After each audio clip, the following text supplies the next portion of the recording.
Class 7 থেকে 12 পর্যন্ত সমস্ত ছাত্রছাত্রীদের জন্য এডুভবন নিয়ে এলো এক অভাবনীয় সুযোগ। এবার থেকে অনলাইন মোবাইল অ্যাপে পড়ার সুযোগ পাবে সাধারণ মধ্যবিত্ত স্টুডেন্টরাও। সরকারি চাকরির প্রস্তুতিতেও সাহায্য করবে এডুভবন। এই সব কিছুই মাত্র 1 টাকায়। বিশদ জানতে স্ক্রিনে দেওয়া নম্বরে হোয়াটসঅ্যাপ করো এখনই। মমতা বন্দ্যোপাধ্যায়ের সরকারের অতিরিক্ত শূন্যপদ তৈরিতে হস্তক্ষেপ করল না সুপ্রিম কোর্ট। কলকাতা হাইকোর্টের দেওয়া সিবিআই তদন্তের নির্দেশ মঙ্গলবার খারিজ করে দিল শীর্ষ আদালতের প্রধান বিচারপতি সঞ্জীব খান্নার নেতৃত্বাধীন বেঞ্চ।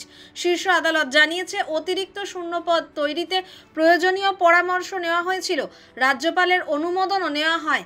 সেই কারণে আদালতের হস্তক্ষেপের প্রয়োজন নেই। 2022 সালের মে মাসে এসএসসিতে নিয়োগের জন্য 6000-এর কাছাকাছি অতিরিক্ত শূন্যপদ তৈরি করেছিল শিক্ষা দপ্তর। এই মর্মে বিজ্ঞপ্তিও দেওয়া হয়। রাজ্য মন্ত্রিসভাতেও ওই সিদ্ধান্তে অনুমোদন নেওয়া হয়। হাইকোর্ট জানিয়েছিল, অতিরিক্ত শূন্যপদ গঠনের ওই সিদ্ধান্ত আইনি নয়। সিবিআই প্রয়োজনে মন্ত্রিসভার সদস্যদের হেফাজতে নিয়ে জিজ্ঞাসাবাদ করতে পারে বলেও জানিয়েছিল হাইকোর্টের ডিভিশন বেঞ্চ। হাইকোর্টের ওই নির্দেশের উপর সুপ্রিম কোর্ট স্থগিতাদেশ দিয়েছিল, শেষ পর্যন্ত তা খারিজও করে দিল।